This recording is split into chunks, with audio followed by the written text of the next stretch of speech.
Hello everyone, it is April. I am here to do my June wrap up. I attempted to read 12 books. Listen, I didn't get to them all. I DNF'd 3 books. I don't really know how that happens in 1 month, but I just couldn't get through some of the books. We're going to start out addressing the DNFs, going from like least favorite to most favorite so we can end on a lovely high. Let's dive in. Okay, we're gonna start out with the DNFs. I am so sad to say that I had to stop reading The Shadow of the Wind. Now, this was the book club book for my Getting Hookah With It book club over on Patreon. Always linked in the description box below. I did not expect to dislike this at all. Like, this is the most beloved book on Booktube. Well, maybe one of the like top 10, would you say? I don't know what happened. I don't understand the hype. And listen, I will say I never DNF the book club books. I hated Misery, but I finished Misery. Like, I don't do it. But in this case, I read 150 pages and the entire time felt like torture to me. And it felt like nothing was happening at all. And it's supposed to be this beautiful story about a young boy trying to save this book, The Shadow of the Wind, when he discovers that people are basically, you know, destroying all of this man's work, including The Shadow of the Wind. He decides to go and try to save them. It takes place in 1945. Like, a book for book lovers. I mean, this ticks all of my boxes. However, I was bored reading it. I felt like it was quite misogynistic a lot of the time. The way that the men in this book, you know, responded to women. I didn't care about any of the characters, and I couldn't do it. I couldn't do it. I also sadly DNF'd The Other Black Girl. This is a huge book right now. This is meant to be a thriller. It is about a Black woman working in the publishing industry, and she's the only Black woman in this publishing house. And until another Black woman, the other Black girl, arrives at the office, and she's really thrilled because she can connect with this woman and they seem to get along. But around the same time that this woman has started, she started to receive these weird notes that are saying like, leave this company, and so on and so forth. I will say it was okay. I was not scared at all. Like, there is no thriller aspect to this. And this is one of those situations where I feel like the marketing team did a disservice to the story, because it did not feel like a thriller at all. And you can't, like, why do people market things as thrillers when they're not thrillers? It's okay for it not to be a thriller. Like, it doesn't need to be a thriller. Just market it the way it's supposed to be. A contemporary book that explores racism in the publishing industry. Anyway, I just didn't get on with it very well. Don't take my word for it. Please pick it up yourself and see what you think of it. And if you loved it, like, let me know in the comments below what I missed, what you loved about it. I'd love to know. I also sadly DNF'd a book called Group. This is a nonfiction book. It says, How One Therapist and a Circle of Strangers Saved My Life. And this is about a woman who is dealing with extreme depression. She has suicidal thoughts. She's not doing well with her life, and she is basically prescribed group therapy. And I don't know why I wanted to read this when I consider, for me, group therapy definitely would not work. Like, I am lucky enough to have a lot of friends in my life that I would be happy to reach out to if I needed a heart-to-heart. And for me, therapy is kind of like that, except you're working with someone who does this for a living, who like has studied psychology, has gone through years and years of training, and then years and years of experience to help you. And right away, I DNF'd this early because I found basically as soon as she, sits down with the group and they start telling her what she should and shouldn't do, I was like, but why are you the authority on that? And I was annoyed by the group, and I thought, maybe I should put this down because this is about group therapy. That's what this is about. It just, no, thank you.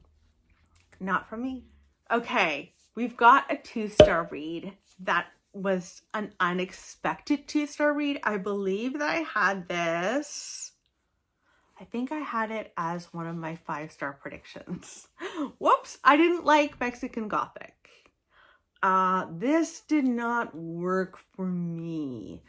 Mexican Gothic is about a woman, I think in the 50s, living in Mexico, and her cousin has gone off and married a man, and they live in this big house, and she gets a letter from her cousin that's like, this is not what I expected it to be. Things are not good.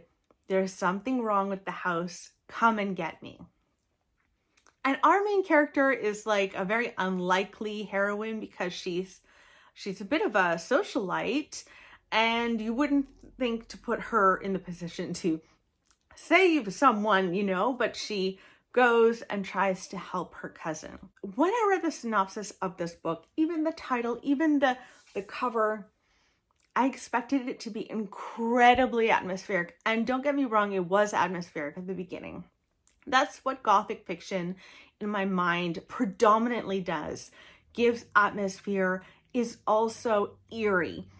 And it started that way for me, but as it went on, it felt less and less creepy. It also felt strange for me that our main character doesn't really spend time with her cousin. Like, not a lot of time is spent with the cousin she's there to save. And it just felt weird and wrong, and like it just missed the mark for me in a lot of ways, and I just couldn't connect with it. And so I gave it 2 stars, very sadly. Okay, we are moving into the 3-star reads, which I have several. The first is Get a Life, Chloe Brown by Talia Hibbert. This is like a booktube darling at this point. Everyone loves this series. This is the first in a series, and we follow, I think, 3 sisters in each of the books. And in this case, we follow Chloe Brown, who has fibromyalgia. She has a very close brush with death. And in that time, she realizes, I'm not living my best life. And so she writes a list about things she wants to do to get a life. And she meets a man at her new apartment who's the superintendent and the love interest. And he helps her with the list. Now, I really loved the representation of fibromyalgia. I really thought that was wonderful and not something that you see a lot in any stories, let alone a romance. But this is another case of, I don't have a heart. Where did it go? I don't know. At first, I thought it was kind of cute and I could get on board with it. But as it went on, I was just like, this is so cheesy. And that's kind of the point of a romance, I think. I just don't like cheesiness, and also the sex scenes felt silly to me. I don't think I've ever read a sex scene that hasn't felt silly to me. So this is another case of like just the wrong type of book for me. I'm just not a romance reader, and I should really look at my shelves and kind of get rid of some. Although I love Bridget Jones, so what? I don't understand.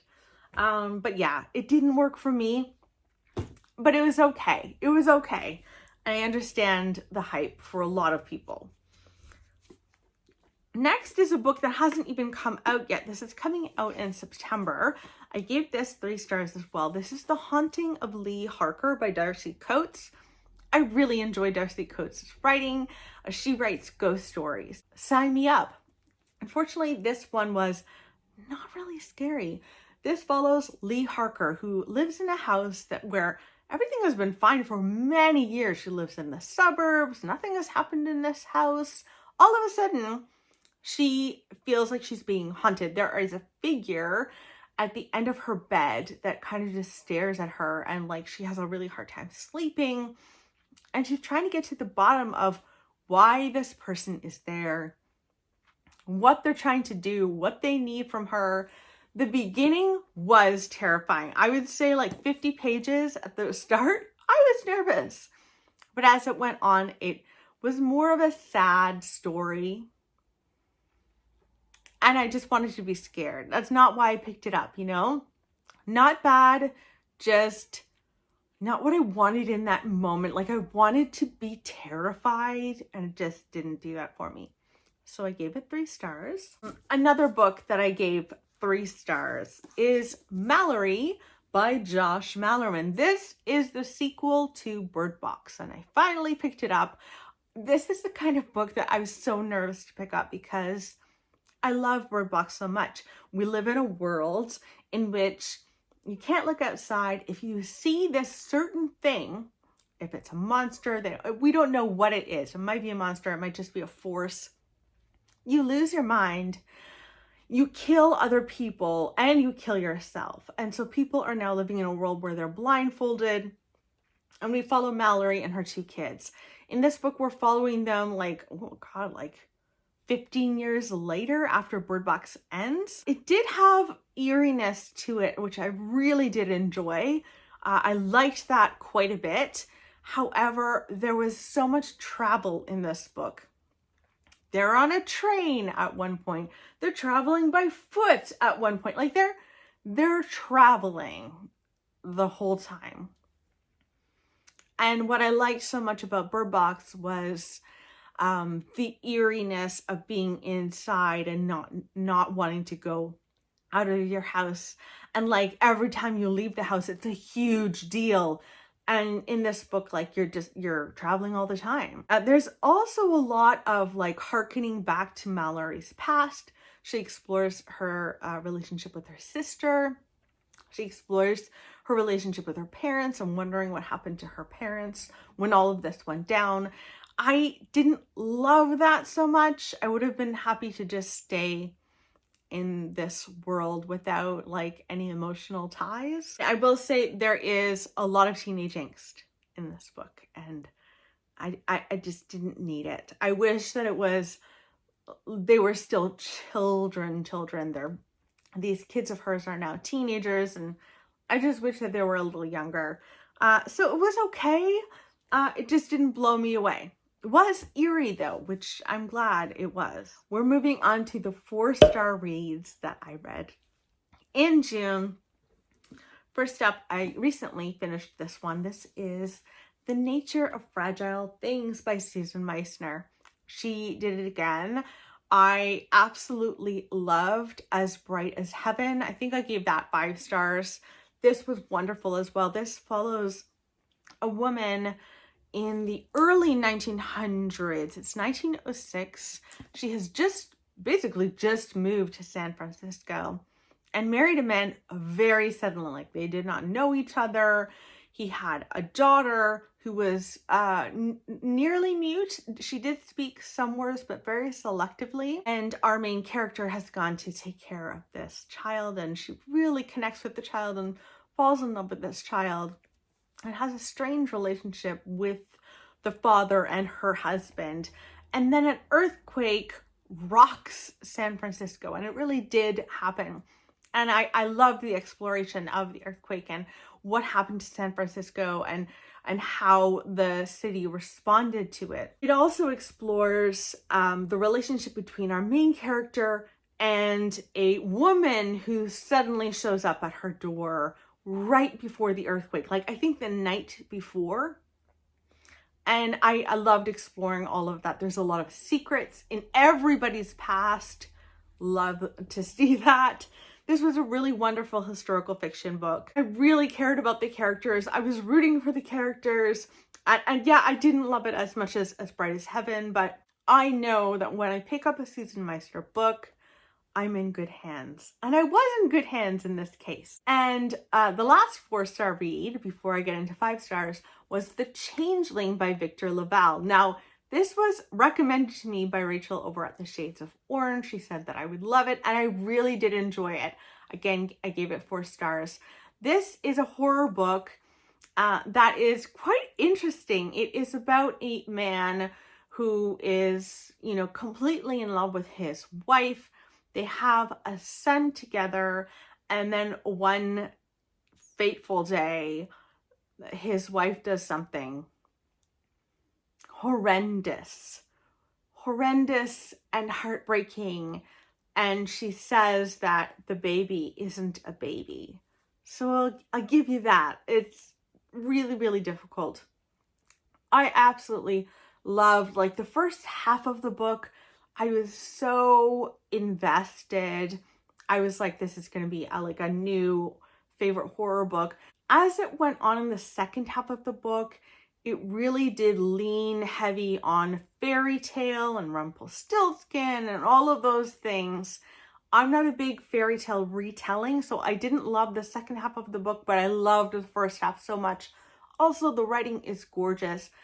The writing reminded me a lot of T.R.E. Jones. There was something about it, specifically the first half. Basically, if I could just bottle the first half of the book, it would be like a new favorite horror book. But yeah, it was really, really beautiful writing. I've already picked up another book by him when I was at a Valley Village, but that's neither here nor there. I really did enjoy The Changeling. Last but not least are my 5-star reads, and this is all a part of a series. So this is the Lockwood and Co series. I finished it in June. Lockwood and Co is all about Lockwood, who is a young man. He's a teenager, like early, mid-teens. And we live in a world in this series where there are ghosts, and the ghosts have really decimated this city. And I think it's London, like it's really decimated it. And people are dying from ghost touch, and children are basically sent out to do the work of finding the ghosts and destroying ghosts because they can see them.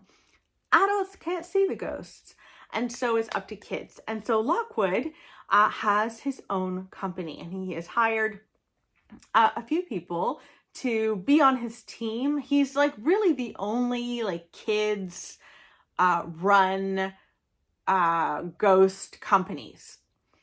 So that is really, really neat. And I loved these books. So I finished the 3rd, 4th, and 5th in the series: Hollow Boy, The Creeping Shadow, and The Empty Grave. I loved them all so much.